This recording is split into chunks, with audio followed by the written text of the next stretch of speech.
podcast. As always, I'm your host, the Mothman. With me, as always, we have Frog King. I don't like this voice you're doing. This one's bad. Too bad. Just suck it up. We have Mike, also known as I Hate Anime. I'm not trying to fuck here. Calm down. And our returning guest star, it's Sumo. Oh, hi, Moth. You have such a sexy voice. I hate you. Today on the docket, we have canceled. Today on the docket, we have 3 Moth stories. We're talking about Moth's all-time favorite anime. Kevin is going to talk about Amazon reviews. Frog is going to mention stupid Twitter bullcrap. And Mike... Stop getting people prepared for what we're going to talk about. Because half the time, we forget, and then we just move on to something else. In this week's episode, Broken Promises. Oh, fuck. You want to talk about broken promises? I'll fucking tell you about every single ex I ever had. Hey-o. Hey, I was going to say, I think this is a bit momentous occasion. No, let me talk. Okay, go ahead. Okay. I'm talking, Mike. I'm talking, now, Frog. Despite me missing the first appearance, I think Kev is our first ever repeat guest, if I'm correct. I could have sworn Nicole's been here more than once. No, I don't think she's been here once. Nope, she's been on. We talk about her too much, but she's only been on once. Oh, well, I am honored. Yeah. No, you're Sumo. Yeah. I hate you. Fuck you. Well, thank you guys. Welcome. Sit in the corner like the little tiny baby you are. I'm actually excited to talk because I've talked to Itsumo like a lot of times in Twitter DMs and just on Twitter and through comments and stuff. But I've actually never talked to him on voice for no good reason. You just I would actually say that I probably have more conversations with Kevin on Twitter or at Sumo than I do with either of you two. That's totally valid considering we just talk here a lot. Well, yeah, we talk here a lot, but it's like I go to Mike's. Okay, so get this. This guy's named I Hate Anime, or it's Anime Mikaru for his Anime Twitter. Mikaru, yeah. Yeah, and you'd think that's a Twitter filled with talking about anime, but no, it's just Kamala Harris simp posting. Excuse me. That's slander. Like if you had said AOC simp posting, you'd be closer Be to true. Oh, please, but please, Cortez or whatever her last name is, give me Milkies. Cortez. Oh fuck no! I haven't Here's the thing: I pretty much stopped talking about things that I like on Twitter, specifically because anytime I have a mild criticism of something, there's a small number of people who follow me who just jump on my ass. Like the MHA tweet? You mean you kind of had that today too, right? Oh yeah, no. Today there was some asshole who posted this like weird fucking collage. Oh, that one, yeah. It was like a little cute little anime girl, and then behind her it was like, here's all these old video game things they liked as a kid. And then it was an adult girl, and it was like, microtransactions, this, and she's looking sad, and it's like, back in the on that collage, this is the part that really breaks your mind. This is that old on 4chan that collage, meme. Yeah, it is. On that, yes, it's an edited version of that. Yes, on that collage of the good things is a fucking link cable. Fuck you. No kid is like, man, I miss the days when I had to spend $15 for a cable so that I can trade one Pokemon with my one friend who stopped playing Pokemon a week after he bought it. Yeah, but just so that I can get my Gengar to evolve. And you know what I actually missed from those days? Mike, shut your damn mouth, because there is some patrician taste in this chick. Like, she's got Tomba on here. She's got Warcraft 3. I mean, she's got the Hercules PlayStation game. The games are fine. Look at that. There's even Mischief Makers in the bottom left-hand corner. He's just making fun of the cord. This is I'm about surprised that you actually could see that Toy cord. Story 2 is a banger game, actually. Hang on. This is about this like mindset that video games are worse today. They are. Meanwhile, 2017 was one of the best years for video What games. came out in I'd argue this 2017 year was one of the best years for time. games in a long time. Yeah, this year is pretty great too. This year I had Doom Eternal. Holy shit, dude. I think I've actually played less new games this year than ever before. Like, That's on you, though. I mean, I guess Bannerlord came out this year, so there was some good stuff for gaming. Yeah, there you Do go. you guys know what that shark thing is? Oh yeah, shark thing? cards Shark? for GTA 5. Yeah. Action it's- replay. Wait, Like, wait. Are you G- talking about the new thing or the old thing? Because I didn't. Yeah, that's in the new one. I literally saw the link cable and got triggered. So I had to close it. What I I'm actually surprised missed you from that actually saw kind of era that. though, but like is the DS wireless connection thing. That was kind of cool. Oh yeah. No. What were you saying though? Oh yeah. Like Bannerlord came out.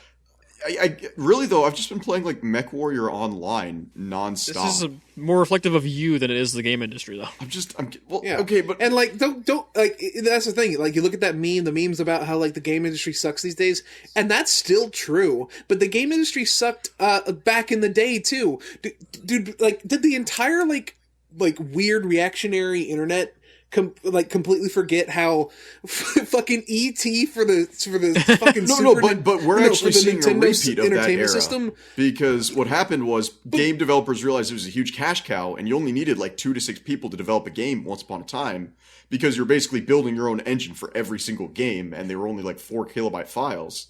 And so it was really, really easy to develop these games. And so that's why they were quick cash cowing on it. And that's why the games industry went to garbage. And we're actually doing that again. We're taking the consumer for granted. The only reason it's working in 2020 is because we have COVID. More people are in lockdown and more people are playing games. Moth. But this bubble is going to pop. This tangent is irrelevant. You're going like completely off the rails here. I'm not rails. saying that it is better today. I'm saying these literal children are saying, man, games used to be so... Not even children, these fucking, like, millennial and boomer assholes who just remember that when they were little kids, Super Mario World was really fun. But as an adult, the systems that we live in, such as capitalism, are, like, draining our ability to enjoy the things that we normally would. More people are depressed because, like, the world around us sucks in general. But they're so hyper focused on these small little things that don't even matter. Like fuck, man, microtransactions haven't been an issue since 2013, and I'm genuinely an issue. Like you could say they still exist. I'm talking about like you no longer have to pre-order a game to be able to play it online anymore. And do not get me wrong. All these practices, predatory, are awful. I think loot boxes are a sin in gaming. Like, this shit is suck. But, don't fucking... Literally, the reason why E.T. almost destroyed the gaming industry as it exists today is because those same people, just in less attractive clothes back in the day, were convinced that, man, if we just, like, make as many cartridges of this fucking shovelware trash as possible and push it out the door, we'll make so much money because everyone loves E.T. Like these mindsets have always existed. These people are just so tunnel vision towards like this idealized version of the past that never even existed, that they're completely missing. Like 2017, it's the banner year that I point to. You had Breath of the Wild, you had Mario Odyssey, you had Nier Automata, you had like all these fantastic... That year is nuts. That year is better than most video game years that have ever existed. Can someone put the USSR theme behind insane. this like monologue? Yeah, like, can we just have, like, Vosh dialogue going, sped up to, like, chiptune speed? I'm sorry. I do don't agree. like to go there. But literally fuck anyone who has this dumb mindset. No, Mike, Life you gotta is realize... bad and it's always been bad. No, this is why I disagree. And the best example of this is MechWarrior 4 versus MechWarrior 5. MechWarrior 5... Your best example is two obscure games no one plays. Eat a bag of dicks. Every one of you, like, every father in his 40s right now plays MechWarrior, okay? You can shut up. But, no, so MechWarrior 5 came out in 2019, and MechWarrior 4 came out in 2000, had 3 expansion packs all the way to 2002. At which point, it's abandonware, and you can actually play MechWarrior 4 for free. Honestly, it's like 2 gigs for all 4 games. It's totally worth it. But, so what it is, MechWarrior 5 comes out, and a lot of people had criticism for it, and I hadn't played a MechWarrior game since, like, 2, when I was 8. And so I sit down and I play MechWarrior 5, and I'm like, yeah, MechWarrior 5 is a lot of fun. You know, the mechs are canon to the game they were made in. Like, everything feels really good and solid. And then I went back and played MechWarrior 4 like 2 weeks ago just to see like why everybody was criticizing. And it was night and day. This game made by a much smaller dev team, which with much smaller time constraints, with a lot less to work with, made a significantly better game that feels more alive, that feels like there's more going on because the characters react to what you're doing in the universe. Question. than this game that came out in 2019. There's no soul in a lot of modern games that aren't made by Nintendo. Go ahead. I have a question. Okay, so that happens a lot in general. It's not it's not the first time it happens in this day and age. It just happens when teams change or like time frames change and budgets Or just like 10 switch cent around. gets money. Yeah, sure. Like it's like it depends on what just because one like game. That's also one example, but also like just because that happens doesn't mean it's like reflective of the entire industry as a whole. I would say actually the entire industry as a whole is now seeing gamers as a big cash cow. Like Moth, stop. They always have. They always have. Like I just That's expressed. what businesses I are. just went on a giant rant about the ET landfills. Okay, like they have always views. That's Moth. That's capitalism, dude. Nope, like, nope, I hate nope, to say nope, it. we're not doing this, Mike. I hate to veer to the left. That's capitalism, baby. That's okay, yeah, because under socialism we will get phenomenal games, Mike. We won't just get Tetris remade 100 times again. Tetris is Pog. Yeah, Tetris is Pog. I don't know, man.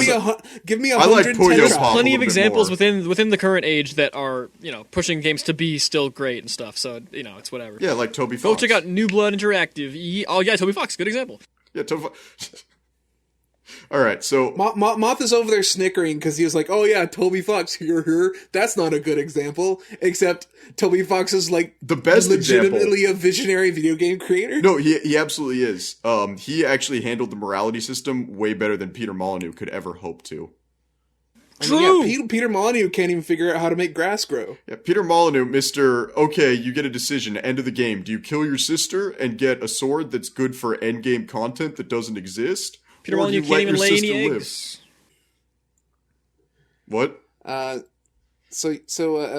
Kev, I just want to apologize that Cuphead came out in 2017. Oh! yes, Cuphead's a good game. Yeah, okay. I just just want to apologize, Kev. I didn't want for this to become the episode where I Ukulele take came out my in mask 2017? off. What came out? Ukulele.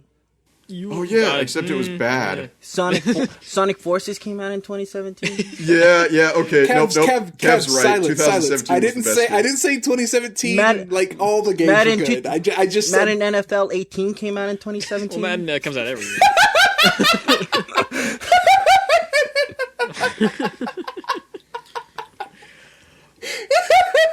Gosh, dang it, Madden 2017. Sorry, I looked down to read a voicemail that my mom left me, and Frog actually drops the funniest joke he's dropped. That was not even time. me. that was Kev. Oh, damn it. Sorry, Kev. That's why it was funny. It wasn't Frog. Kev here's dropping bits, and you're over here giving credit to the I'll frog. take it.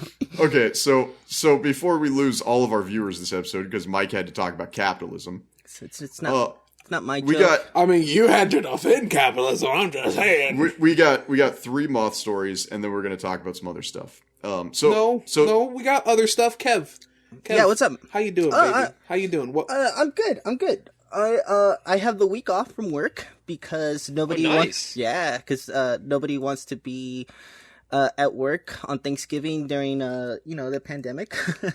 So they just sent us home for the week, and I've been chilling. Sick. Yeah. What do you? I mean, I don't want to dox you, but what do you do for a living? I am a cleaning person.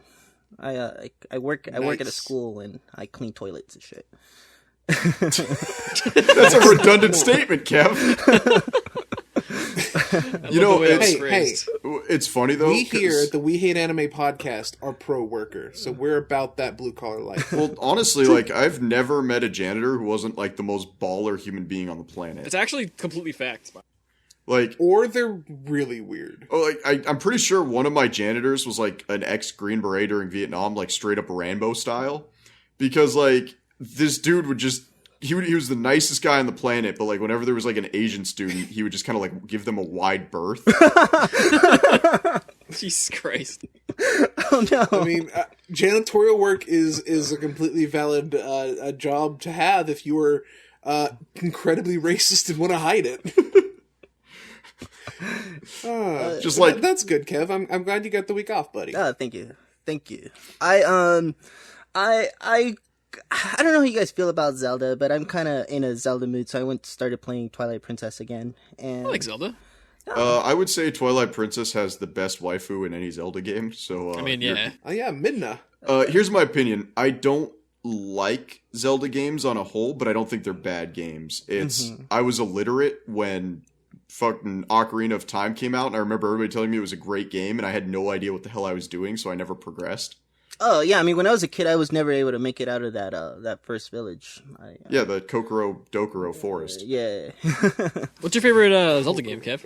Shit, man, I don't know. Four I know Swords mine. Adventure. I would. Really? Yeah, Four Swords Adventure. I've never played it because I don't have 3 friends.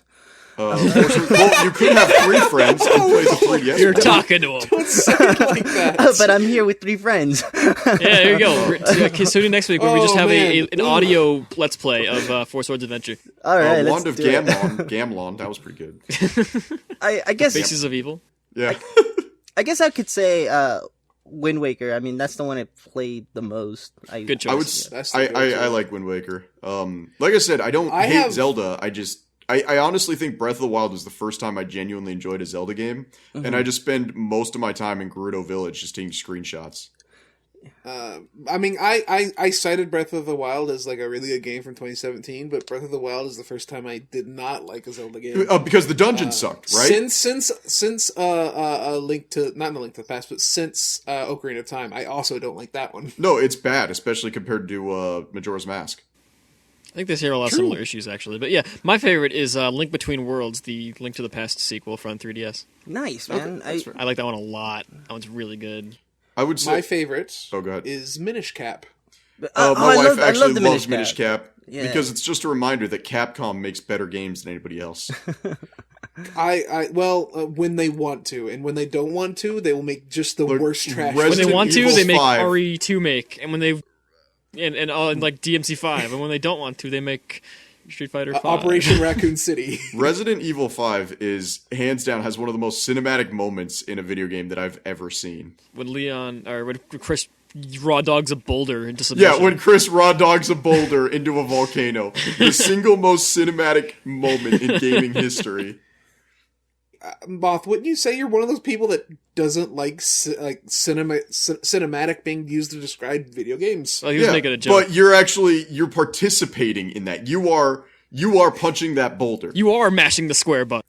Yes. It's not a QuickTime event. You actually have to turn on the macro button on your controller. You have to punch your controller repeatedly. Yes. You don't even actually have to hit square. You just have to punch your controller until the boulder Yeah, the falls gyro off. senses it. Yeah. So what made you want to go back to Twilight Princess, Kev?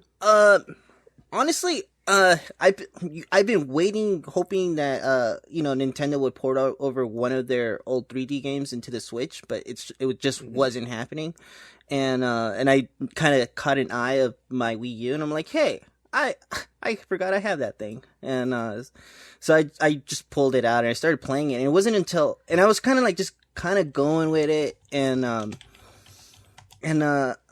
then it was until I was in the first dungeon, and like I completed that first dungeon, and I'm like, oh god, I missed this so much. Yes, I want to keep playing.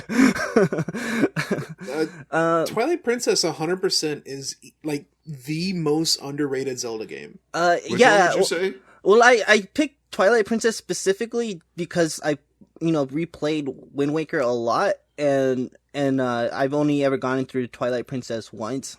So I wanted to retry that one. It has its problems, but like I just like the tone is really interesting. Like they are trying to do that grimmer tone after people like shit on Wind Waker, despite it being the best. Like I think it's my favorite's Minish Cap, but I think Wind Waker is actually the best Zelda game, especially the HD remaster that took out a lot of the Triforce questing. Oh yeah. Yeah. I mean, some of the character models are a little bit jarring, but I've already had like this moment in on my way to the second dungeon where I'm like, yeah, fuck yeah.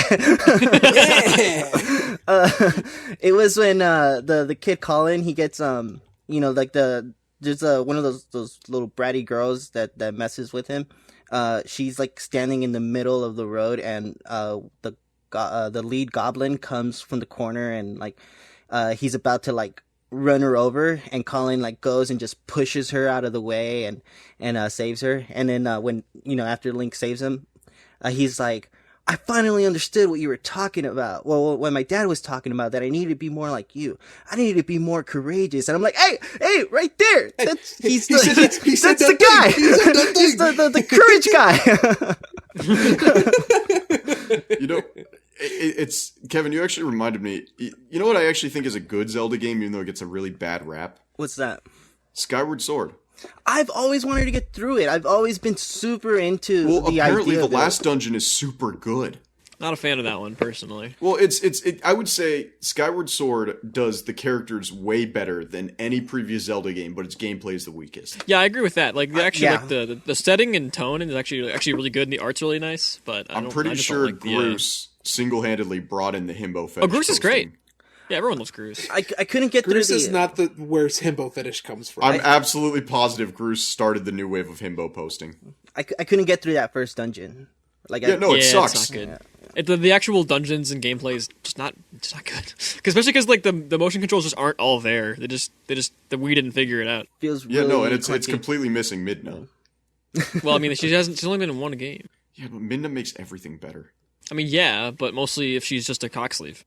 Shoo, being a little edgy there, Frog. I was gonna say something a little bit. I was gonna say something like a little bit like safer, like she's the Newgrounds mascot or something like that. Moth, we don't respect women on this podcast. I respect my angel of a wife. That woman has been through so much because of me. I don't respect any woman, especially not you, listener. I'm gonna tell your partner you said that. So you guys ready for the first Moth story this week? Wait. It's my turn to disrespect women. Oh, okay. Just the way you said that, Kevin. The jovial tone, like, I get to do it. I get to do a hate crime. By the end of this, he's gonna be like, yeah, destroy capitalism. We did it. All right. Here it comes. Here it comes. Mom, you suck. I love you.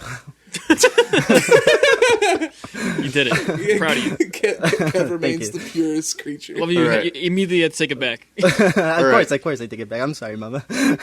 All right. So, Kevin, I got a question for you. This is how we're going to start this week's, because you don't see the weekly topic button, so you get to suffer here.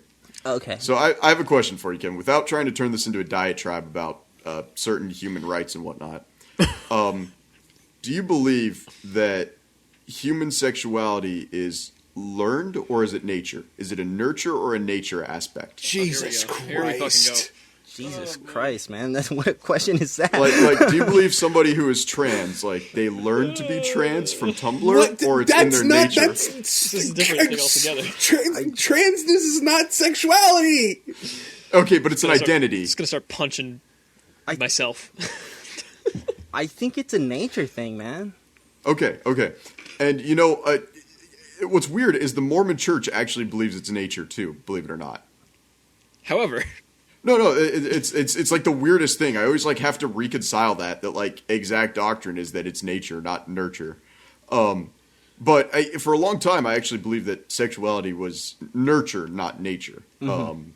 But then I actually was thinking back on something, and it's like, for me, just for our listeners, in case they didn't know this, my absolute number one fetish is mommy milkers.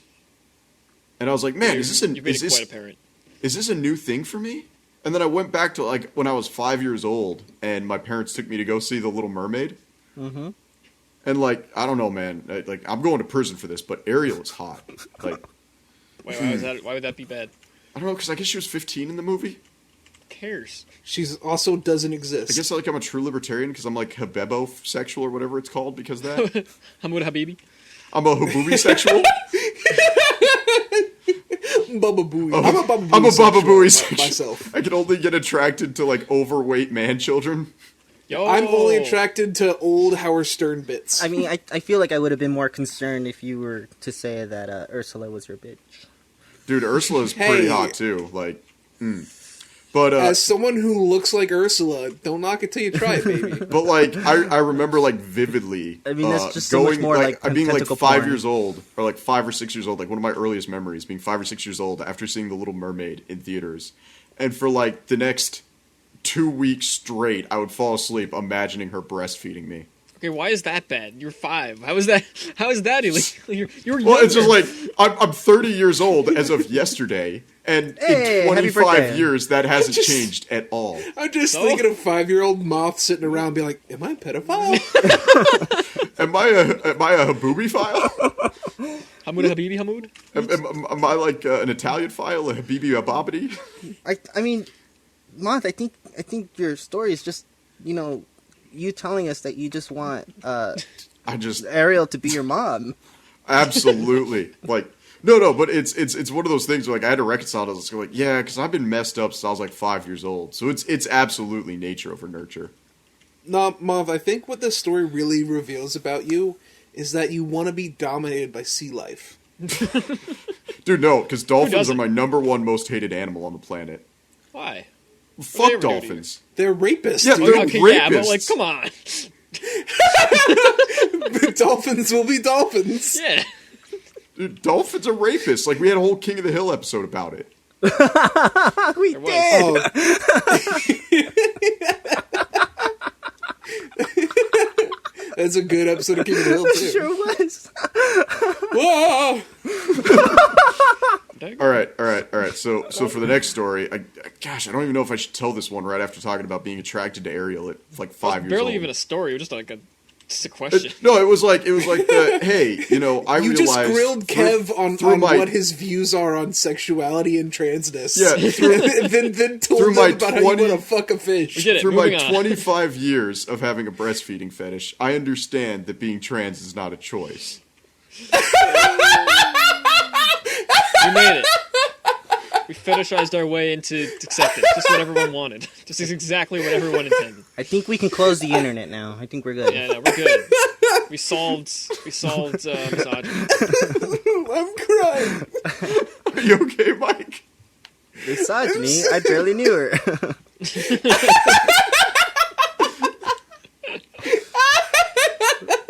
Guys, can we just replace Frog with Kevin? Dude, honestly, it's not even a bad idea.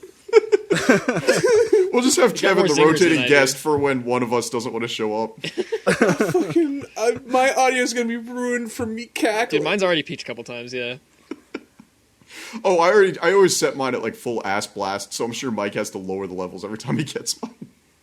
I actually usually have to raise everybody's. Okay. So the next story, this takes place when I was 18 years old. Okay, so I was almost done with high school. I had graduated a semester early, but Mormons do this weird thing for 4 years called seminary, where we basically attend a religious class. Like for us in Idaho, it was like every other day, but for a lot of people, it's supposed to be like 30 minutes every day before school.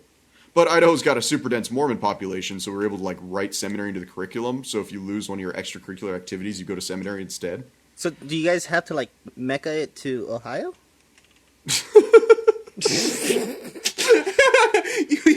I mean, I'm just trying to understand. I don't. No, it's basically it's Sunday school. Like you go and you learn about certain aspects of the Bible, and like by the end of it, you'd think a lot of Mormons are like super well versed in biblical topics, but like most of them just repeat Called the same. seminary? Yeah, it's called I mean, seminary. that's what all Why do they call it religious people are seminal like. school? Seminary. No, it's called seminary. It's a joke about seminal fluids. I got you. But we ain't fucking around See, about guys, this. you don't have to replace me. I'm really bringing the zingers out No. today. Listen, Kevin, hit us Moth, with a better you need to singer, understand. please. I don't want to steal anyone's job. I know. I'm not getting I paid. know more than most people about Mormonism. I choose to not make jokes about it because I respect Moth. But there's been a moment earlier when I could have done so and I chose not to. Yeah, I appreciate that. When Moth is talking about that Mormon upbringing, let's keep it kosher. Wait, what? Kosher's for somebody else. L'chaim. So I graduated a semester early, and I pretty much spent my last semester of high school just delivering pizzas, which I have a plethora of stories about delivering pizzas. Honestly, I agree that pizza delivery driver is the single most dangerous job in the United States. More dangerous than being a police officer. that's for sure. Absolutely. But Yeah. so I was delivering pizzas, and I would go to like seminary, and I would just rotate through the classes. I would just show up to random classes because I did not give a single rat's ass anymore. Like, I was just done. And I started noticing in like one of these classes that a pretty attractive girl was in these classes. And I won't go into like a lot of details, but she was stacked. Like, pure and simple, she was stacked. And so, like, you know, I started throwing in that Moth charm, you know, that, hey, baby, I get to know this. You just started dropping spaghetti out of your open mouth. hey, baby, I don't tell a lot of girls this, but I got 3 Charizard cards. Like, That's a lot of Charizard cards. Moth jokes. Like, I would just start, you She know, was like, I'd do "Hey, that I got my edgy- polymerization card." I dropped those like edgy yeah. Mormon jokes, you know, the stuff that like is too cool for normal Mormons. I'd be cool in like the Boondock Saints. Mm-hmm. Be like, this is bad television. The Boondock Saints, but Mormon. Yeah, that great movie, by the way. So you know, this girl obviously falls for me because who doesn't fall for the Mothman? Am I right? Yeah, bada bing. So we I start. don't know. If we get you on under a tanning bed, I might fall in love with you, you pale ass bitch. Wait! Did you not see my latest selfie on Twitter? No. Oh, like, dude, I have a spray tan right now.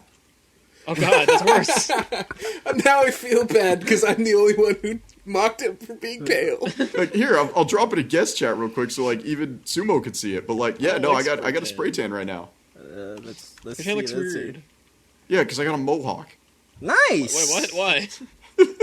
Because I felt like pissing everyone in my family off. Yeah, do it. So like, you know, obviously like me and this girl kind of start dating, and like after a week, Obviously. she's like, so why haven't you asked me for a blowjob yet? I'm like, It's a great question. I was like, because I'm lame and I'm saving myself for marriage. And then like a few days later, she's like, you know, I could send you some nude selfies to help you fall asleep at night. And I'm like, How would that help? I'm like, Based. I was like, nah, I'm good. Like, the amount of just, I'm like, I'm gonna gloat and just be like, the amount of stuff I turned down in high school, just it'd make you guys weep. Like the average insult would be raging at me right now. But like, so then I mean, I believe I'm not not sure like average insult. I'm I pretty don't mad look good, right and I now. especially didn't look good in like high school. Like even I had some game. Yeah, so, but, you know, so, like, after about 2 weeks, I'm like, all right, I'll take this girl out on a date. So I go to meet her dad, like an honest human being does.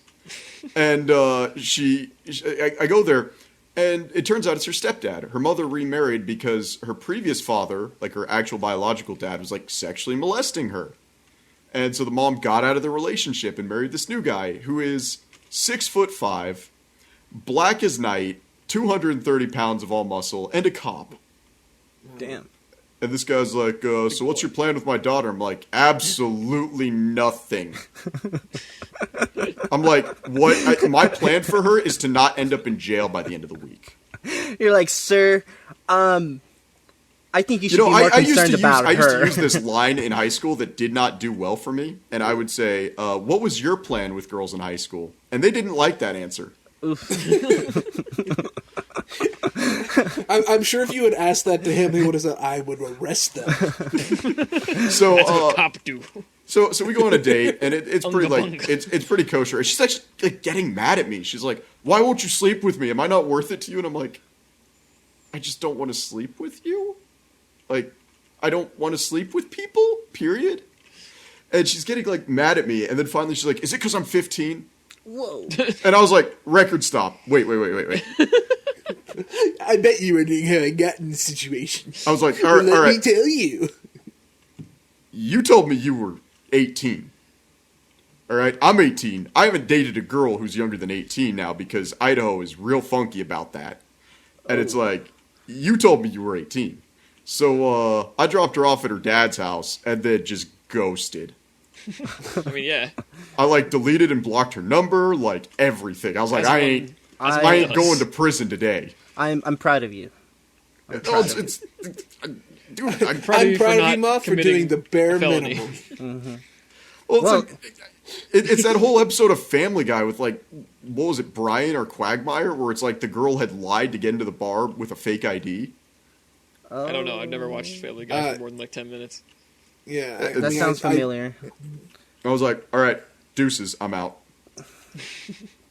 I've seen many Quagmire funny moments compilations, but I can't remember of of any particular ones. Yeah.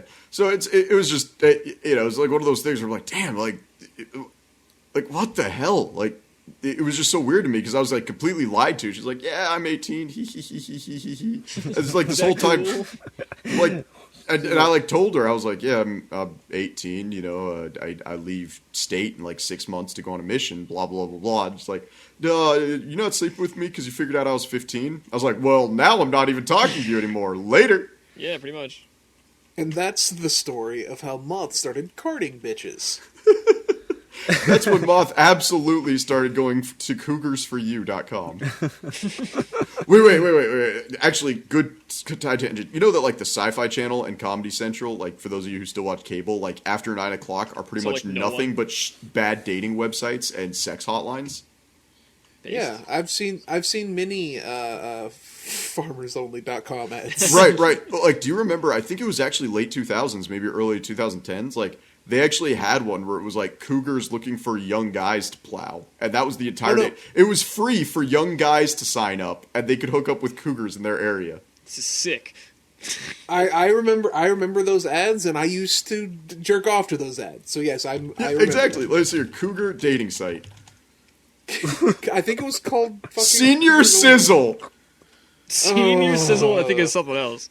Oh, nothing makes the loins dry harder than the words "Senior Sizzle." Senior Sizzle. No, that makes them moist. I like that Meet one. the hottest seniors in Anchorage. There's 104 million active members, and I'm assuming it's like only active because half them haven't published their death certificate. One of these photos, I kid you not, is just a woman's nipples poking through her sweater, and it is being advertised to me. No wonder people jerked off to those. And I know for a fact these are actual profiles in Anchorage because half these girls look like they style their hair with like motor oil. Like Silver like, Fox, while, more like fucking. You're dead. Like while we're talking right now, I'm saving this photo and I'm just like I'm sending This it is to the you second guys. podcast in a row, or maybe it was like 2 weeks ago at this point, but where we talk about old person pornography. No, it is the second one in a row. Okay. I had forgotten Hey, whether it was 2 weeks ago or not. hey, Frog, you playing video games lately? Played Yeah, a few video actually games. played Breath of the Wild. Yeah. There you go. There's the list of cougars in my area, Mike. What have I played lately? In order to get out of this weird hole. I've been playing 13 Sentinels Aegis Rim. Hey, That's I was great, actually man. going to ask you about that. So I'm kind of glad you brought it up. But what's the game about? I know it's like a visual novel, but Okay, Visual novels so, aren't video games. So it is. 13 Sentinel Aegis Rim is the latest video game by Vanillaware, who make fantastic video games that just aren't popular for some reason. Like Maybe because they're bad. Wait, who's some of the them- developer again? Vanillaware. Vanillaware. Yeah. some of them have been bad. Like the first Odin Sphere release was bad, but then they did a remaster for PS4 that's phenomenal. Why is it that when I typed in Vanillaware, the first picture Oh, is they're just a the- robot spreading her legs and getting railed by a railgun? I like Muramasa. Yeah, Moss is one of the ones that is just good, actually. This is the picture that pops up when I type in Vanillaware. It's just a lolly robot getting just slammed by a railgun. 13 Sentinels Aegis Rim. It is essentially it is a love letter to fiction, but more specifically to science fiction. Now I will say this: if you've never have you looked at this at all? It's not just a visual novel. There is like a gameplay aspect of it. Oh, this looks so bad. The gameplay is like a mix between RTS and tower defense, where you like have to defend a point from oncoming waves of aliens with 4 different style of mechs, and each mech has like each individual pilot has their own pros and cons. Like there are some moves that only certain pilots can learn, and high levels of play can like have individual pilots that pilot the same mech but play completely differently. Like I have one character who she's in one of the flying mechs, and they like have very low health, but they can like travel through the air, so they aren't like blocked by obstacles and stuff. But this particular flying one is suited out so that she can go into fighting, use her attacks, and like if someone attacks her, she will counter it, and she also has a higher defense because of it. And it creates like this very like you can very easily personalize the gameplay of like each individual unit.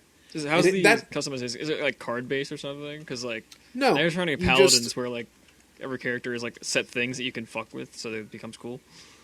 So the way it works is that when you play a round, you earn, and you also get them whenever you finish a route in the main game. You get, I think they're called microchips. They're called something like that, and you can spend those for upgrade paths and for passive bonuses and stuff like that. You can also upgrade like there are super abilities you can use at any time that are pretty cool. They can just help you like. There are certain levels where you'll be swarmed by small enemies, and like the small enemies, they'll die in a single hit, but we're talking like hundreds of them, like even thousands on some screens. You can use an attack called EMP Burst, which is like a super ability you build up over time, and it will just immediately kill all the small units. It doesn't do a lot to big units, but it also causes like flying units to be grounded, which allows your like ground-based forces to attack them. There is like a surprising amount of depth in what is like 20% of this game. 20%. Yes, you can replay like all the missions on different difficulties. In fact, if anyone does get this game, highly recommend playing it on the hardest difficulty for the battle sections, because otherwise it's pretty easy. But yeah, but hard things are hard. Most of this game is just very fantastic, like expertly woven narrative about. I mean, I haven't even beat it yet, and I don't want to like tell anybody because like there are spoilers, man. Like it's all over the place. But like you have everything here. You have Terminator references. You have one of the characters is a reference to an obscure Japanese like detective action series called Sukeban Deka, which I only barely know about. Like War of the Worlds is name dropped once because it's public domain, so they get to do that. Nice. Like it's everything. Like if you like science fiction. And I don't mean like tastelessly referencing these things. If you like science fiction, there will be a really like well-worn reference to it in the narrative. And if you notice it, you'll be like, that's really cool. But if you don't notice it, it's still completely inobtrusive. What was that movie that did that? Ready Player One, I think. Is that what it was? Let's ham-fist everything the game. It is very much the opposite of Ready Player One. Well, you said it was the opposite, right? Well, you know, Ready Player One actually falls into my sci-fi category as We Are Bob. I know. I run the shtick of being the dumb guy on the podcast, and I am. But I'm actually pretty sure I read more books than the rest of the podcast combined. No, dude, you're the strong guy. Oh yeah, that's true. But when I'm like doing my cardio, like if it's positivity, if it's a stair climber day, I'm going through books. And Ready Player One and We Are Bob fall into the same category for me of just like we gave a high school atheist a publishing deal and he wrote shit. Wait. I don't know what We Are Bob is. Yeah, I'm looking it up right now. Atheism have to do with Ready Player One? Did you not read the actual book? No. Yes, I did. The author can't go a chapter without being like, God's not real. Oh! And it's like in the dumbest way possible. Wait, Ready Player One or We Are Legion? Or We Are Bob? Well, both of them do it, actually, because We Are Bob hasn't... it's We Are Legion, We Are Bob is the second book. Ready Player One is a story of a white savior who can't do nothing but bad. It's Reddit the book. Yes, it is. And it is. But like there's no atheist subtext in it. There is tons of atheist subtext in it, because all of Reddit is just like lowbrow our atheism. Oh, I get it. Because it's like Reddit, you're like, well, then it has to be atheistic too. read like at least the first 3 chapters again and I've see read how many the times. entire book. I used to love that book. See how many times he mentions awful. like God's not real or God's dead. Like, if you want good sci-fi that handles... Oh, if you want to argue... I think there's a reference to Nietzsche in there. But that's like... But there's a reference to everything. The dude loads his shotgun with pop culture reference. I'm surprised, like, the book doesn't come with a free Funko Pop these days. Yeah, it's very much that... It's very much that energy. I won't argue with it. Like, if you want a good book that did Ready Player One better in every single way, listen to Heroes Die or read Heroes Die. Phenomenal sci-fi book.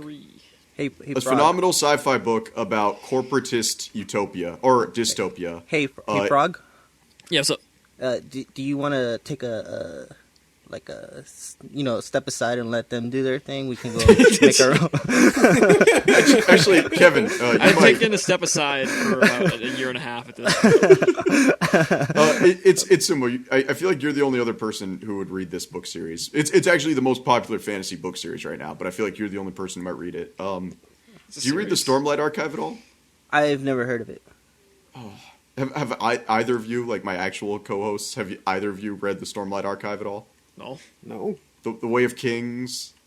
I don't know what this is. If you name it a 4th time, I might get it. Okay, so it's The Way of Kings. Do it. Words of Radiance. Like, not okay. Don't fine, know whatever. Never mind. I'm done. I'm just I read gonna Percy go cry in a Jackson. corner. I mean, have you ever read fucking Socrates in Love? Socrates in Love. It's pronounced Socrates. Is it? I mean, no. When I say it's pronounced Socrates, I mean the book is pronounced. Okay, that's really funny. That's weird. I mean, no, but that's also not the most popular fantasy series currently running.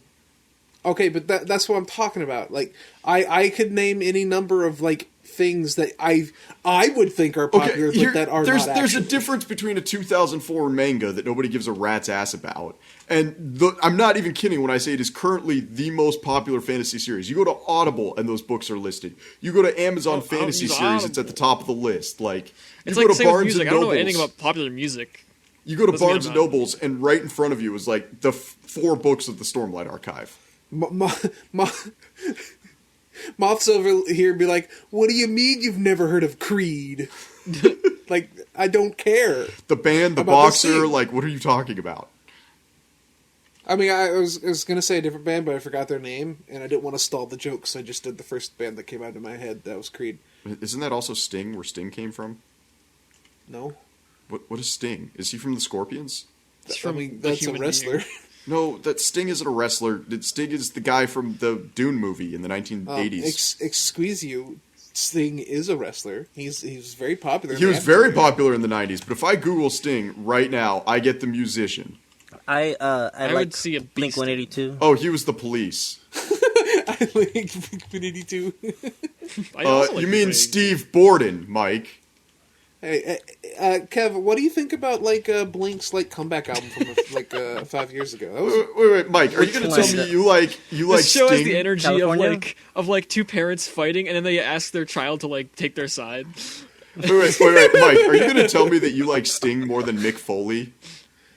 I mean, when I started watching wrestling, Mick Foley was just like he was just a commentator. So Well, okay, Mick motherfucking has spent hundreds and thousands of hours in his life helping a domestic abuse sorry. I stop. thought you meant when you said Mick Foley, I thought you meant Jerry the King Lawler for some reason. Why would you think? You guys.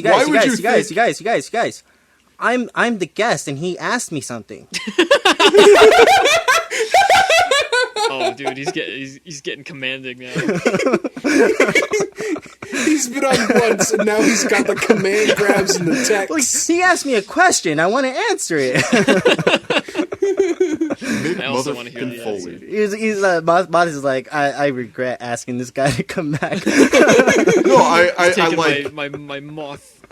I like having Kevin on here because he's a nice little breakup to like the normal crap we do. Are we ever going to talk about the animes that we're supposed to talk about this week? Kev wants to answer the question. All right, what's the question, Kev? You were talking about California, right? Hotel I California. can't. I don't think it was California. Neighborhoods. Neighborhoods. That's the one. That was their comeback album. Wait, who did Neighborhoods? Blink We're talking 182. about Blink 182. No, their comeback album was California. No, That's what he said. Well, yeah, they had 2 comeback albums. And then, yeah, I would say California was a better comeback album than Neighborhoods, because they were just like, you know what, our lead singer sucks. Let's get the guy from the Alkaline Trio to do his job, and he did it way better. Thank you, I Kev. love Matt Skiba. And 9 was not a good album though. I think that 9 was kind of a step up from California. I gotta disagree. California was probably their best album since Take Off Your Pants and Jacket. But I actually outright hated some songs on 9. So See, I didn't feel anything for any of the songs in 9. I was like, okay, whatever. But like California, you got bangers. You got Kings of the Weekend. You got Bohemian Rhapsody. Like, you got phenomenal songs. yes, that's. I mean, because of that album, I do want to build a pool to get some naked dudes. Yeah, exactly. Why are we talking I about just had a- music for the second time in a row? Because new Hey, album the came out music last discussion month. from Very the good. last episode was the best part.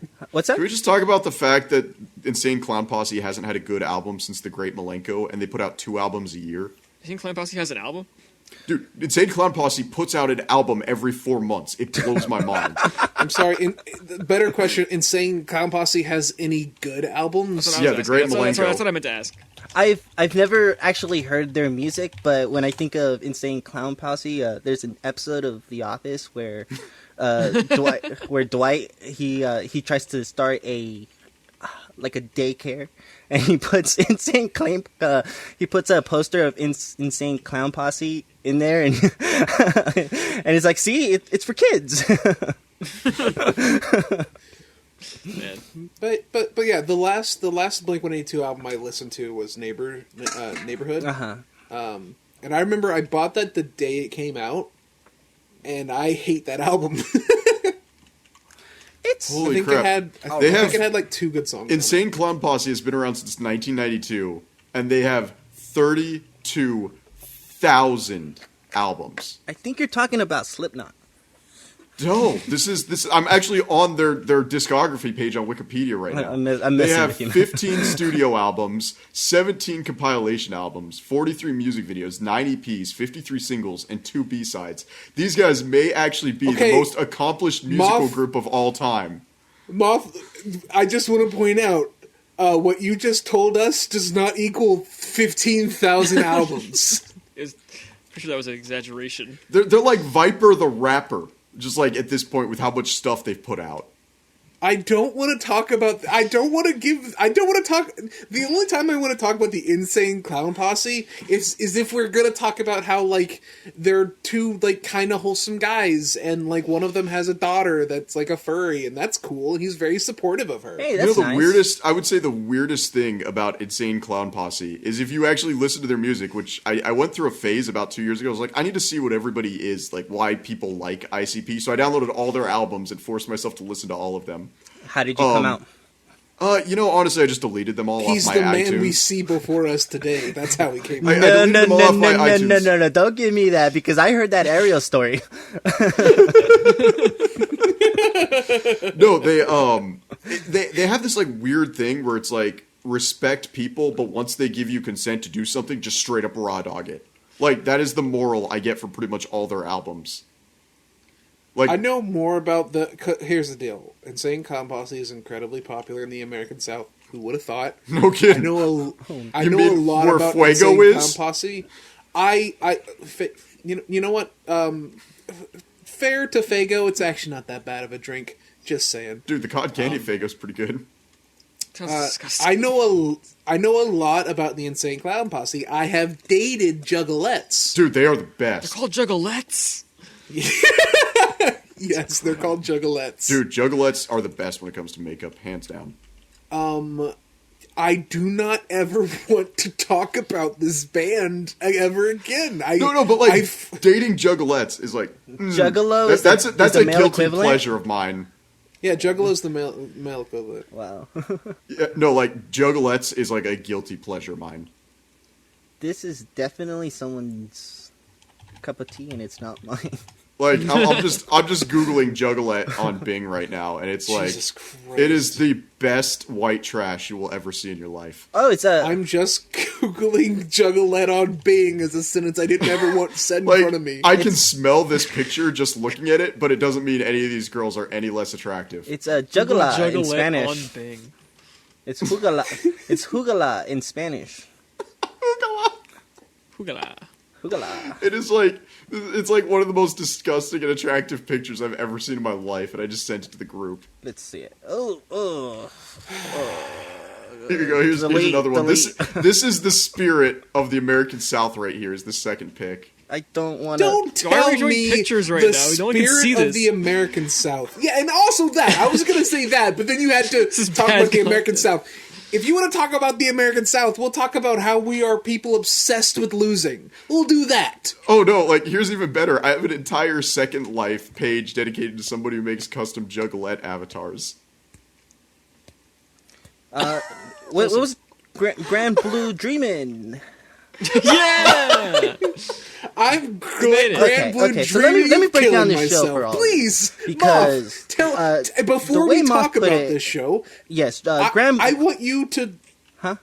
Please. Okay, so here's the thing. If our audience hasn't figured it out yet, I hate serious anime. I don't believe anime as a medium should ever be used to convey serious This messages. is stupid. I'm killing myself right now. Because I don't we believe have art should be used to tell Well, like, different we have messages other than Bollywood. this one. Bollywood does drama way better than anything anime could ever attempt. What? Yeah, Bollywood's got better choreography to do drama than anime could ever hope to. I almost started clapping, and I knew it would fuck up my editing. Get on topic, please. No, but I'm explaining why we watched Grand Blue Dreaming. And so it's Mike has had us on a very depressing tangent lately, and actually Kevin is partially to blame for it because he made me watch the OVAs of You're Rurouni Kenshin. welcome. Monster. But You liked the Maiden Abyss movie. I liked it because I also like torture porn, but that's another conversation entirely. Woo. Gosh, dude, I'm just looking at these pictures and I can smell them from my screen. Okay, Grand Blue Grand Blue Fantasy. Oh, Dreaming.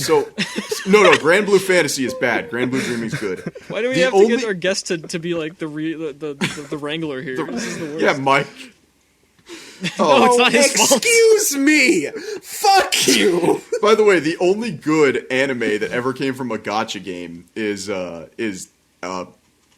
Piece. Rage of Bahamut. Grand Blue Fantasy is not good, but Grand Blue Dreaming is Get different. on topic, please. So, Grand Blue Dreaming is a manga that started as an anime. It's a slice of life. It truly what? is a Wait, slice wait. of life. I would agree.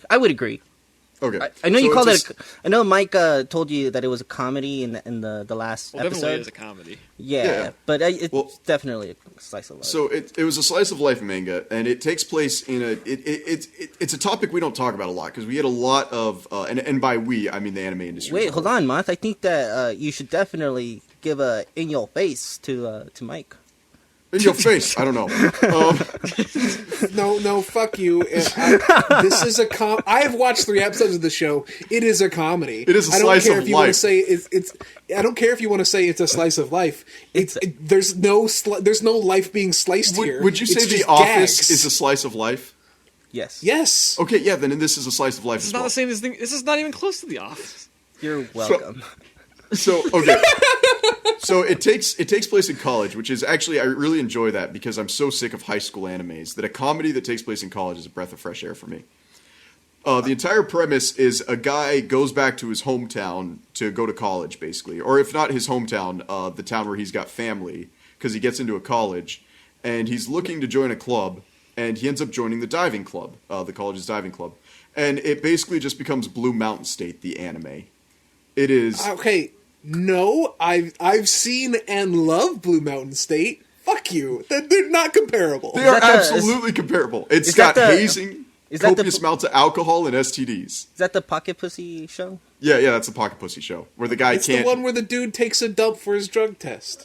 No, that's Out Cold, Oh, I'm thinking of Out Cold. which is one of my favorite movies because that was like Zach Galifianakis at his peak. Okay, so now that Moth has introduced the show that he likes. This show sucks real hard. Well, let me say this. So what they did in the anime, the mangaka got into a lot of trouble because underage drinking is a bigger problem in Japan than it is in America. They have a ton of underage drinking. So Frog disappeared. So it's just me talking to you guys, so he won't get this part. They got a lot of underage drinking. And so what he did is this manga has a lot of 18-year-olds getting drunk.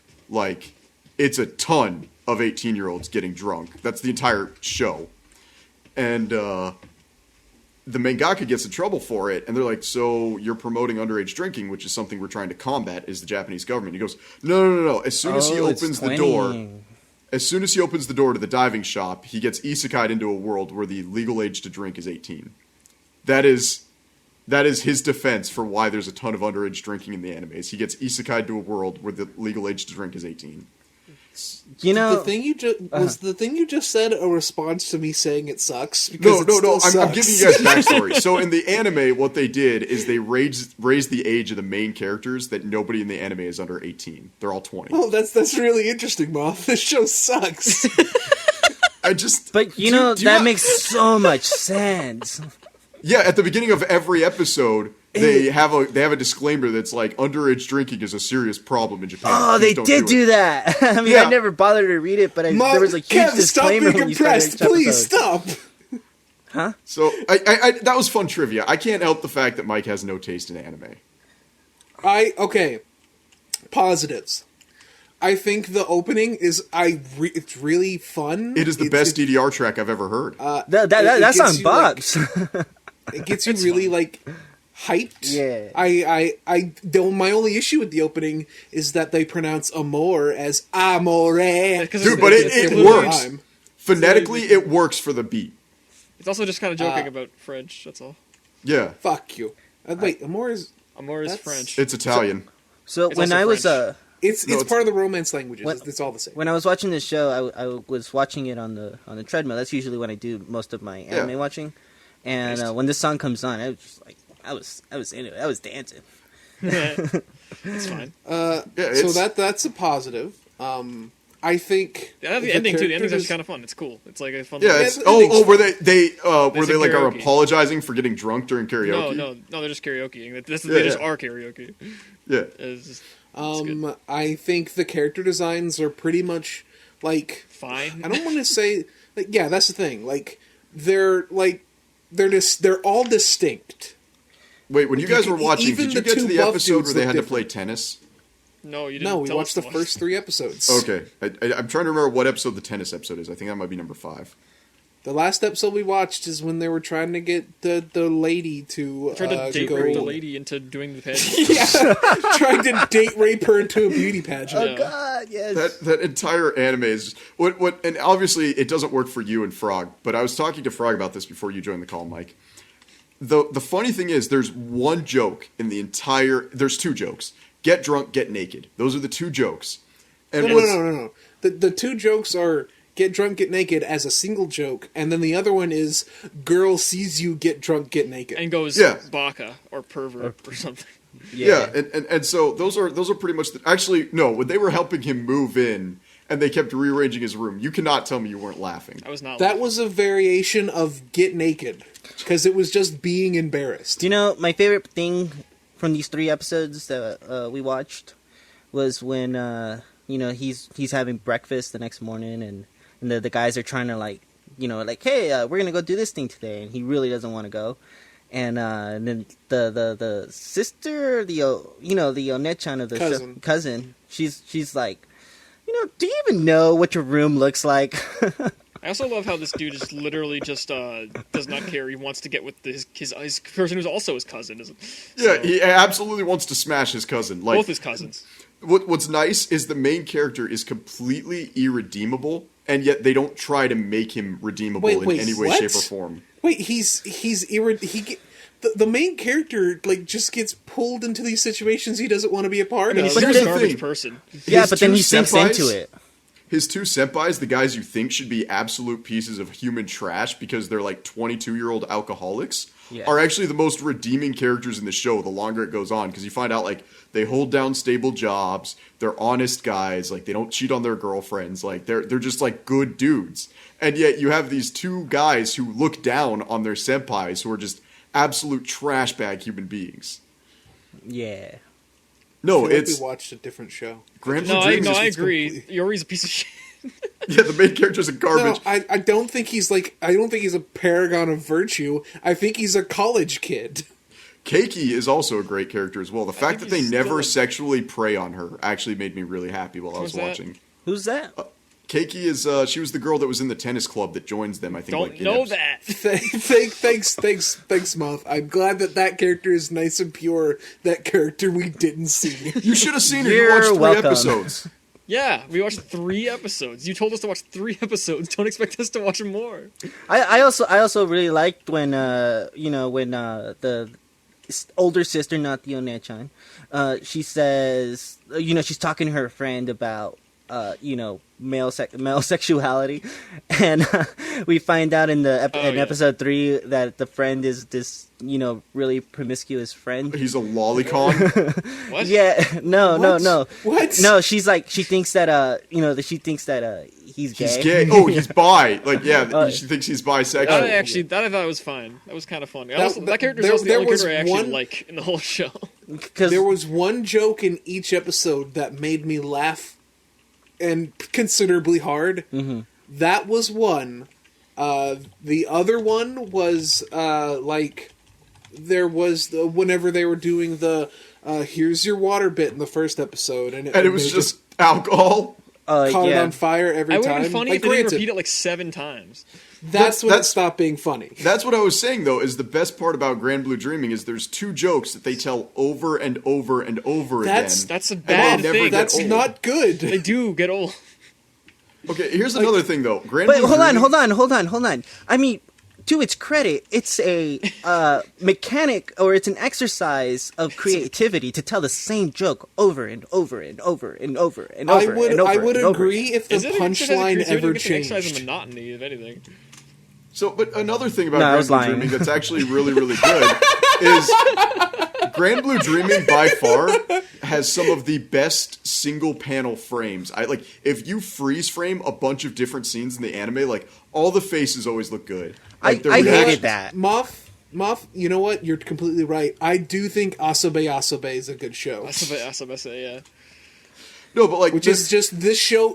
Asobe is a better show, and it's just this, but actually funny. Asobase, to be I don't it's care. also boss. Oh, is this the one about the middle school girls? It Yes. looks like no. There's no men in this anime at all. It just looks like hot garbage.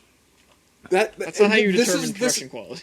Yeah, So this it is absolutely where is. we go back to the early. One the of early these days images of is Also, the of we're talking about one of production these quality. girls The show is very, very pregnant. poor production quality. Okay. One of these Mr. girls Moth. is pregnant. Mr. Moth. Was she drinking? No, one of these middle school girls is like straight up pregnant in one of the first pictures that pops up on Bing. That's because she's like pretending to be pregnant. Oh. It's a joke. You know what? I understand Wait, why wait, Mike you You likes sounded this. really let It has down when pregnant Frog middle revealed that schoolers. she's pretending. Mr. Moth, I have a question for you. Okay. What did you think? Because this is the show that you picked. What did you think of all the male nakedness? I love it. Why? It's funny once. Well, it's you got to realize like It's not even funny the first time either. When he opens the door in the first episode, I was like, oh. No, the okay. funny part about that scene was not the naked men. It was the fact that he closed the door, and I thought that was kind of funny. well he And like tried to also, reset the then it went world. to the intro, and then after the intro, it goes back and he just opens the door. Yeah, again. like what was was that? a good bit. Why? Because Um, the reason I ask you, Moth, is because I know that you're kind of on record of not liking ecchi shows, right? It's not ecchi though. Like this Well, is- no, but it's like it's- I'm trying to bridge the gap between girl nakedness bad, male nakedness good. because there's a This difference show when with generally a bunch when of you hunky, show a guy half-naked dudes is not etchy. generally when you show a guy being naked, it's for comedic purposes. A lot of the time, if you want to have a guy be sexually attractive for a girl, That's just because there are there are Anime different things that knows you their do. audience. Yeah, there's different things that you do. Most of the time, if a girl is naked, it's not for comedic purposes. What's funny is Grand Blue Dreaming actually has scenes with like scantily clad or naked women that aren't sexual but are actually funny. They manage to use it in a joking way that's not ecchi. See, but the reason that I hate it is because they're all super muscular and I'm not. No, that's the thing. I like it because they're super muscular, and this is something I can Mic. aspire to. What's that? I'm sorry, I didn't hear what you said last. Oh, it's these guys. The thing is like these guys are super muscular, and it's something I'm aspiring to, and it's something that I'm working on. I mean, So literally the only reason Moth likes this show is because it's poop fart jokes and he wants to be the hot guys that he think are hot. I think what I said when I was watching the show is that I think this just ticks enough boxes for me to like it, and it doesn't need to do anything else. It's kind of okay. Good example, all right. Symphogear is a series that I really It's like. hot garbage. because it ticks boxes. Like if you said I could sit down and show you a scene I think is cool, but it doesn't actually look that cool unless you're interested in what you're seeing. Which I'm not Like- because it's just red, white, blue, and yellow with musical instruments. What? What? That Rooster Teeth show, red, white, blue, and yellow. Ruby. Rabai, yeah. It's not that. It's not even kind of like Ruby. I'm pretty sure Symphogear and Rabui are the same anime. No. is Ruby an anime? Yes. No. Well, you could call it that. That's what they call it.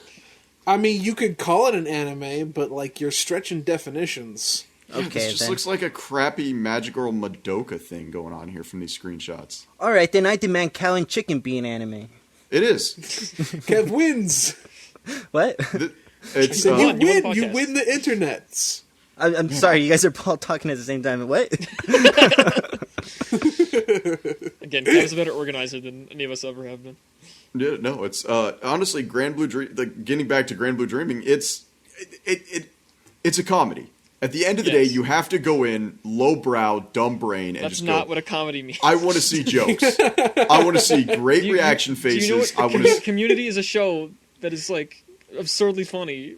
Community is halfway funny. The main character, What? the fact that everybody fawns over this piece of shit, kind of is weird to me. That's the Though, point. It's not. You know, He's I have charismatic. never been able to put anybody on Community. Everyone I show it to is like, but It's so I good. but Dude. It's like Yeah, one of I my know. favorite comedies. What's funny though is Community has two of the best actors out there, and it's kind of sad that it's not better than it is because it's got Donald Glover, yeah. and I'm trying to remember the other guy's name, the National Lampoon, Chevy Chase. Chevy Chase. Yeah. Yeah, it's got Donald Glover He's and so Chevy good Chase, in it. which in its own should just be like the best show. And like Danny Pudi does a really good job with Abed, Yeah. but Jeff really brings the show down. Yeah. No, I don't agree. Jeff Winger, Jeff is absolutely. like the thing that brings the show together. If anything, he's No, a necessary no. component. The fact Yeah. that the fact that Britta falls for him is just hot garbage. Yeah. Why? Because Because Britta's the she worst. shouldn't. He's an irredeemable piece of shit. Everybody, the show should end with everybody. Come back hating him. next week where we're talking about Community. I want to do The this. show, no. Like Community should have gone the same way of Foster's Imaginary Home for Friends, where as the show went on, people started to hate Blue more and more. Like actual cast members in the show started disliking Blue. Even Max started getting sick of Blue. Yeah, I remember. I totally remember that like interview with Coco after it ended, where Coco just like went off about how Blue was a piece of shit. I remember that. Yeah. No, but it was Lauren Faust, phenomenal content creator. She was working towards Foster's Home, and there's a theory that the last episode should have been that Max stopped coming to Foster's Home because he was getting sick of Blue. By the end of the show, Blue was a completely irredeemable piece of hot garbage. Well, So I mean, to be Kev- fair, I mean, the mall was a rip-off artist. Dude. Okay. Anyways, yes. Community is really good. I'm gonna, Shut- Mike, didn't you say you never watched Community? I've never watched it, and this conversation is making me never want to watch it. All I'm saying. This is the last thing I'm saying on it. We should watch it at some point, not for the podcast, just in general, because it's very fun. I think you'd like. So it. did any of you ever notice that Dan Harmon actually has a pretty hot wife? Kev, tell me what your opinions on this show, this Grand Blue. Okay, so Grand Blue, not fantasy. Grand Blue Dreaming. Grand Blue Dreaming. It was not for me, but like I was able to enjoy pieces of it. Like I finished episode 3 and I was interested in going into the fourth episode. Like you guys say that he's irredeemable, but they sure try to make him redeemable with at least the main girl, the cousin, where he has like the whole moment where he like goes underwater for the first time and finally understands the diving, even though nobody has really made an effort to show him why diving is so cool, and instead get drunk and just getting him drunk. Yeah. I'm glad you're bringing up this scene because it's the exact same next thing I was going to talk about, because there is a thread of a show that could be theoretically good and interesting. Here's the thing. Yeah, I want to talk about this too, but you first. You first. Like a show about a college student who's forced into a club and he gets to experience things that he never would have otherwise. That's actually all the later episodes. Episode like 9 through 12 is all about them actually going diving together. I'm super glad that I have to get through 8 bad comedy They're episodes. great. No, they're still comedy. He ends up in a room sleeping between the cousin he wants to bang and the promiscuous girl, and he ends up memorizing the entire diving instruction book because he can't sleep because he's too horny. So it's the same joke. Yes, it's the same joke. So I mean, episode 3 ended with them getting the girl to join the contest. Yeah, Keiki. Yeah. Oh no, not Keiki. That's where they get their cousin to join the contest. Yeah, the cousin. And so I wanted to see like that next episode where they're like setting it up for the contest, since they both have to join the two men, the two. You just wanted to see a Yuri dressed up like a girl, didn't you?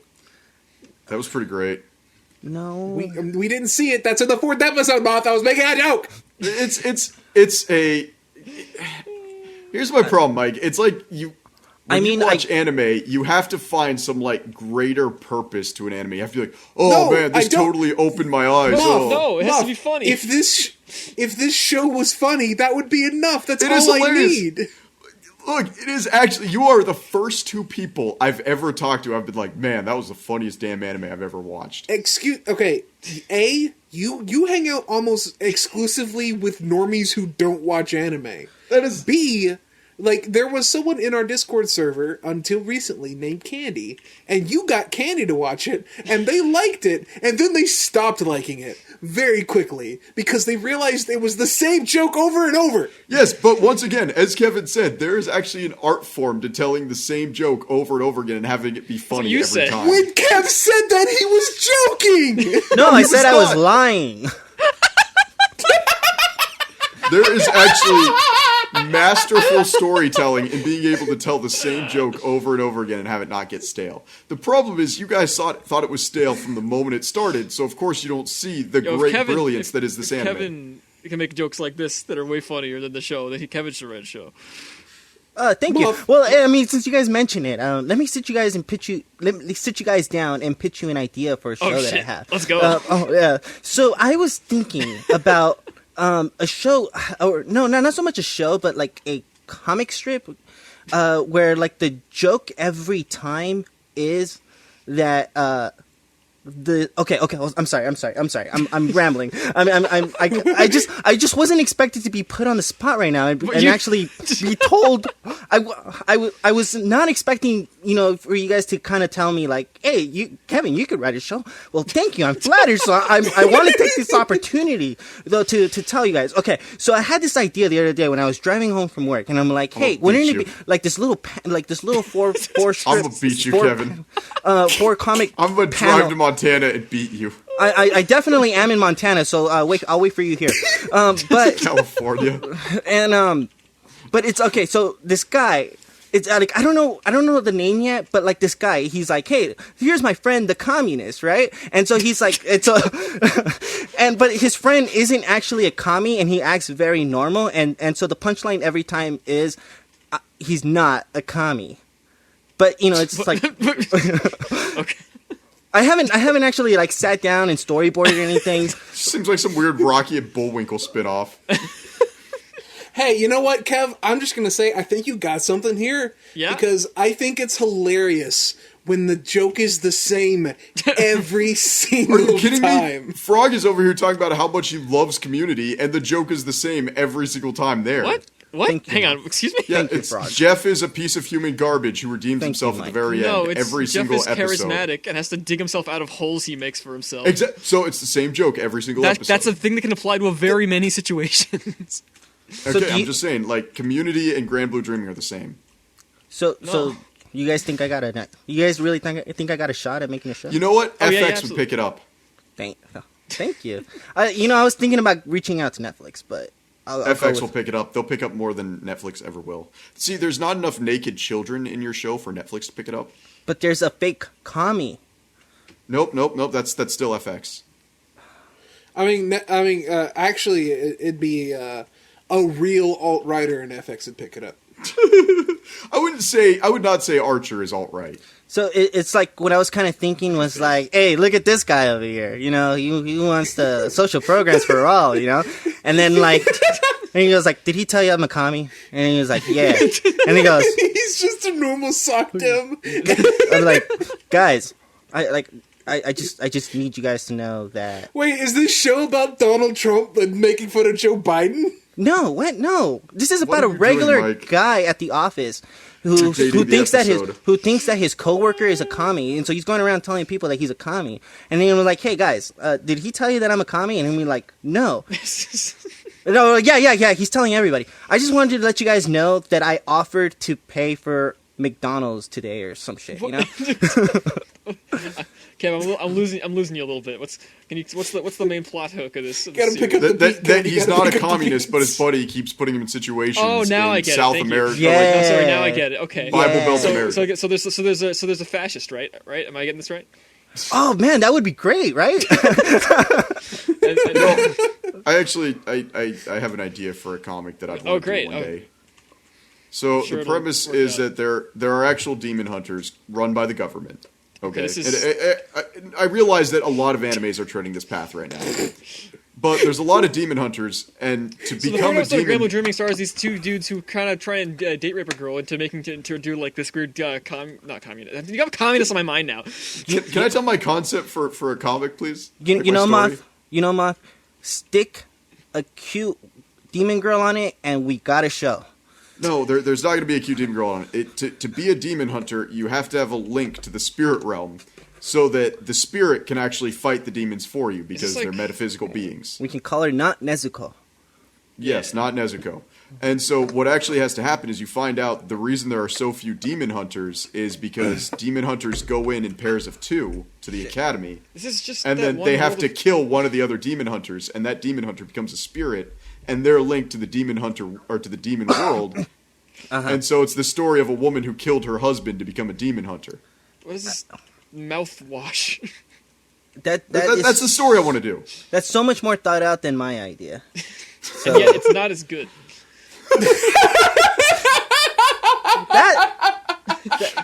that was mean. Yes, Chad. Yes. That was really mean. I like your I idea, feel like Moth. Moth just actually bared his soul a little bit. Like, the reason I never get serious about anything. You know what? Grand Blue Dreaming is good. Golden Kamui is good. Doro Hetero is good. And You're Being Summoned to Azazel-san is good. Go watch that. Oh my god, Actually, again, today on Twitter, it's Mike told me to Azazel! say That's my how top you 5 favorite pronounce that shows. angel's name! It's Azazel! It's Azazel. It's not. All right. Thank you, everybody, You know, for yeah, joining us Azazel today is like on a the Bible- We Hate Anime podcast. It's like a Bible The only figure. podcast that, oh my god, I want to die. Are we done already? Yeah, I mean, We've been at it unless for y'all an got hour more and to 20 say. minutes. Okay, no, I actually want to talk a little bit more about this. Please, because please, as long as it's not a pitching more shows, please. I've had a lot of fun this episode. I don't know about you, but no. Yeah, this I wanna talk episode is just kicking Moth in the dick for an hour and a I half wanted to straight. talk about how this show would have been more interesting because I think episode sorry, 2 or Mike. something. It's like I'm like, okay, maybe this show will get into like just some cool, interesting stuff about diving. Like, you know how like a lot of shows are just like how Hajime no Ippo is like more about the art of boxing than it is about like a lot of other stuff, right? Yeah, but Frog Punch is such a redeeming episode. I don't know what that is. The episode where his buddy like learns how to do the crouching frog punch. I don't know what that is. Moth, stop show are you talking about? referencing episodes that you did not tell us to watch. No, that's Please. Hajime no Ippo. The frog punch episode. Oh, none of us have seen that. All right, whatever. I'm not saying anything bad about that. I'm saying good things about Hajime no Ippo, if anything. I'm just saying that I wish that this show would have gone more into be like, oh man, this is all this cool, accurate diving stuff. And then it was like, we use the mast to go down, and you can breathe under there. What's sad is that's the entire second half of the anime. The first half is just setting up all the characters Okay. as irredeemable I would have monsters. been way more interested if the humor was offset by this interesting diving commentary. There's an entire episode where the blonde-haired guy's entire goal is to get the two girls to wear the plug suits from Neon Genesis Evangelion. This is not what I'm referring to at all. Can I? This has nothing to do with what I was saying. Can I ask you guys something? Go ahead. What's up? All right. I mean, I know that this is Mott's idea of a comedy. Like, what are your guys' ideas of comedy? Kaguya-sama Season 2 is my favorite comedy anime to come out. Okay. Thus, in this universe so far.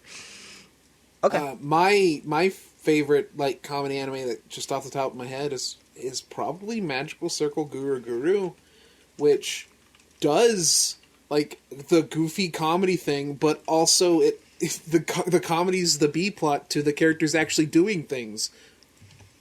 Okay. I like the... Also, Community is really good. Mine is Sergeant Frog. I've watched You know, I've I've never seen Sergeant Frog. Although I think love you would frogs, like it. so I appreciate it. I think you would We like should it. watch Sergeant Frog.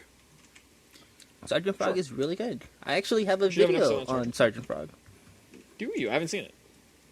I will send it to you Do afterwards. please. Absolutely. I'm Okay, I'm like I'm so very- disheartened here because like this is honestly one of my top 5 animes. Like, I if don't. had to rank it. Okay, Moth. With a complete like I'm not like putting any jokes on faces on. I cannot comprehend how.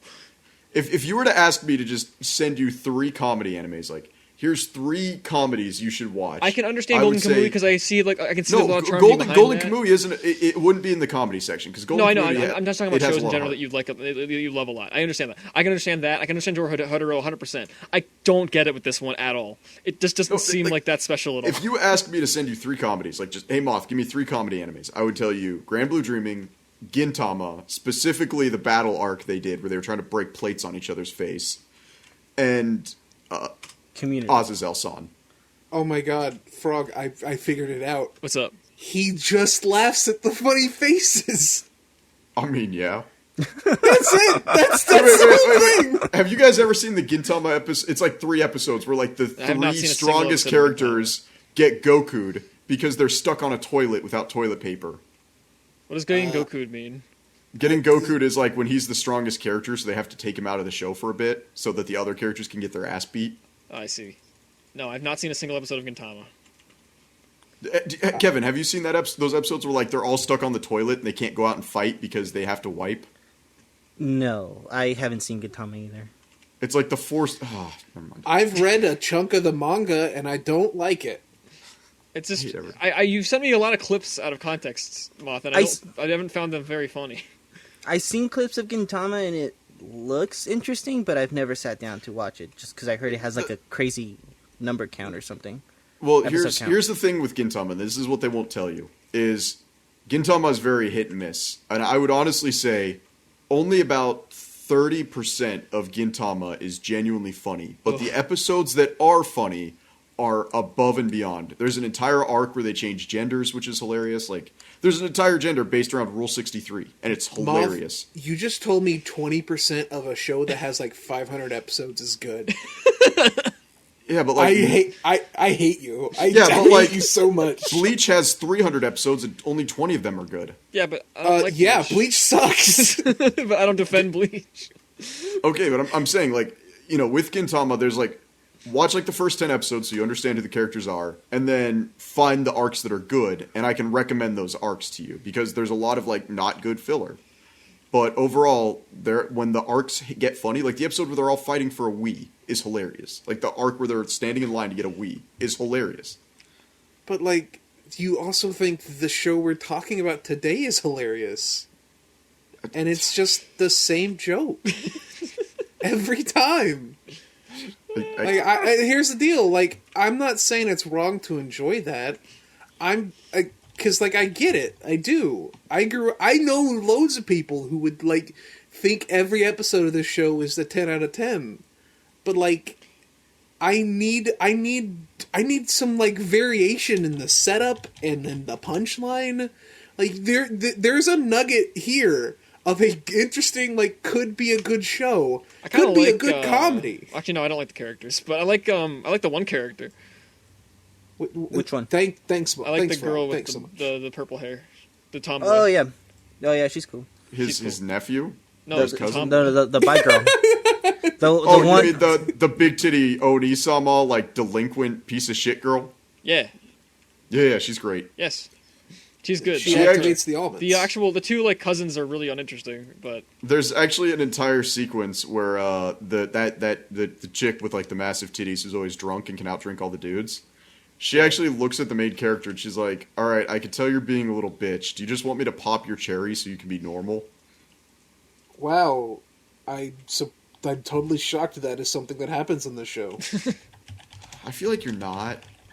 I'm not at all, not even a little bit. That sounds exactly like what I would expect that character. You know what? To do I'm going to post show. one last screenshot, and this screenshot summarizes Grand Blue Dreaming completely. yeah, In naked one people. image. That's it. That's all it is. That's the whole joke.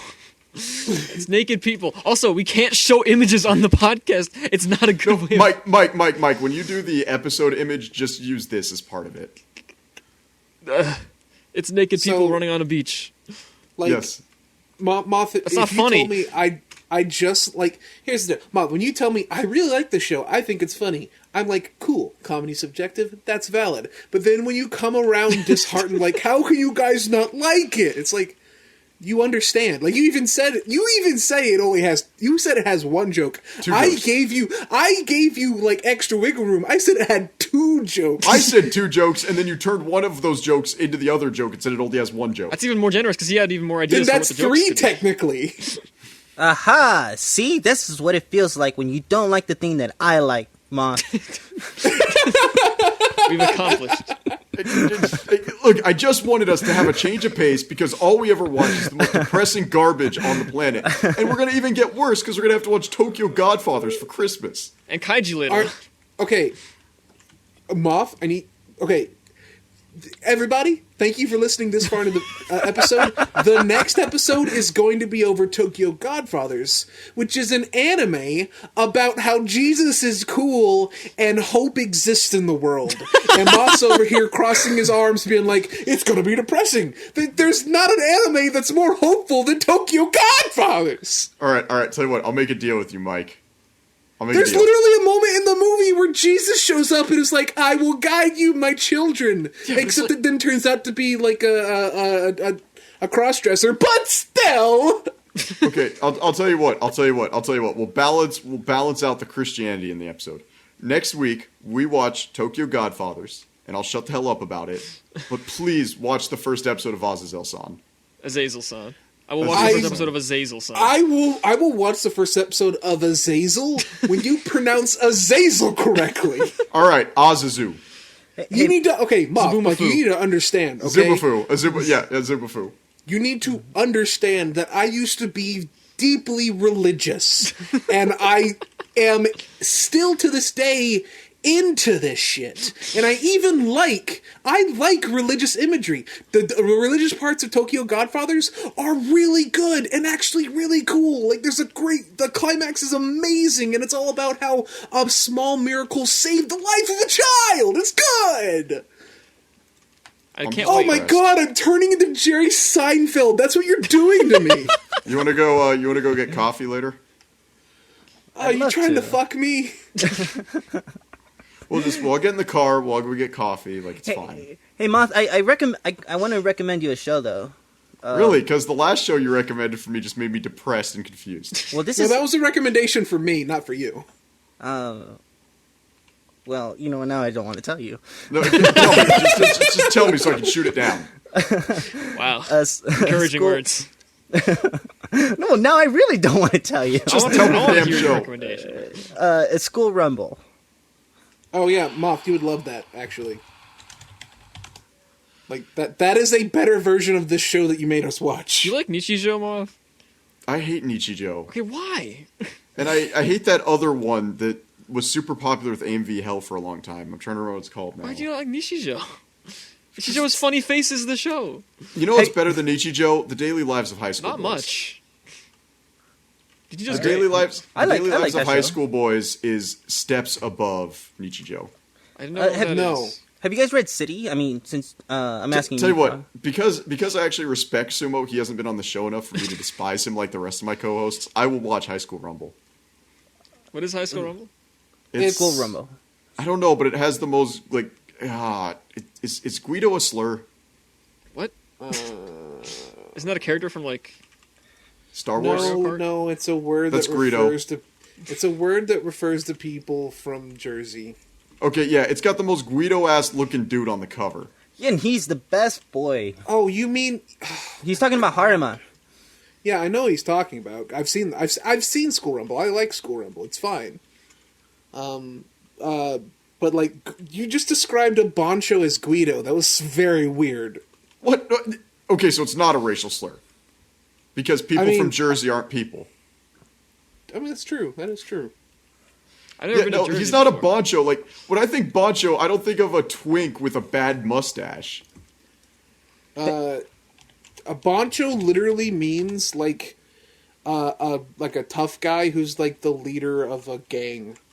In Japan, this dude is, and don't get me wrong. If we're talking about that character, like specifically, he's not that, but he pulls off the look.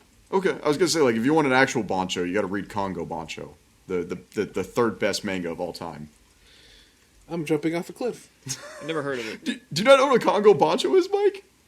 I'm sure that whatever that is, it's just something I don't want to know. Wasn't your whole To- arc for a while that you don't read any manga? No, I don't. Not anymore. But, like, at one point, I was doing MR calibrations in a tiny hospital, and I had nothing else to do, so I made it through, like, 80 chapters of this manga. You should read No. Thanks everybody for coming to the We Hate Anime podcast. I've been Some your felt- some host, felt short. English. The Are only you kidding? This podcast is that one of our features longest Itsumo episodes. twice. Is it? Yeah, it's an hour and 35 minutes. That's not that long. That's like an average For- length. Okay. Please, Itsumo, why don't you tell the audience what you have coming up? Yeah. Okay. Or don't. I don't really have anything. you guys can find me on Twitter at Kevin Online. And I just want to remind you guys all that this is the We Hate Anime podcast, the only podcast that features Itsumo twice. 3 times eventually. But When I finally just off myself because none of you like anything good. We have been doing a podcast for you with over a year and a half now. We've agreed several and times on shows. And the number of times when you just go off on an insane rant about how actually Kill la Kill's bad because women are in it. Yeah. Fuck you. I don't see what your problem is there. Kill la Kill is bad. And Burn the Witch? Are we talking- crap. Burn the Are we Witch is demeaning bad. women again? Are we doing that again? Yo, Kevin gets You know, excited whenever he gets the opportunity to disrespect To tell my women. Tell mom his she mom he sucks. loves her. Kev, don't you get tired of being a soft boy? Don't you just want to go ape shit? Didn't we say we were going to have an episode where we crapped on, like, Burn the Witch? I've never even heard of Burn the Witch. We were going to, but then I made a schedule and I was like, no one cares about the show, so I didn't make an episode of it. I would say Burn the Witch is just a new egg panty and stocking, really. No, you can't just say that because the 2 leads are girls. The 2 Go leads away! are the exact same girl. No, they aren't! I'm confused. I You don't can know what you're find talking about. all Oh, I the like Panty links and Stocking quite a bit. You can find all the links to our socials in the description. I am at Annie Maikadu on Twitter. Frog is at FR0K1 in G. FR0 GK1 and G, but close enough. It's Frog King, but with 0 and 1 instead of O and I. What am I? Der Mothman. There we go. Yeah, they're Mothman. And DER Moth is Mothman. screaming into the void. Posts that just make no sense in or out of context. I quite like Yeah. it. I really hope you enjoyed listening to whatever the fuck fuck this was. Also, I do streams on Thursdays now. You can. I'll link it on my Twitter.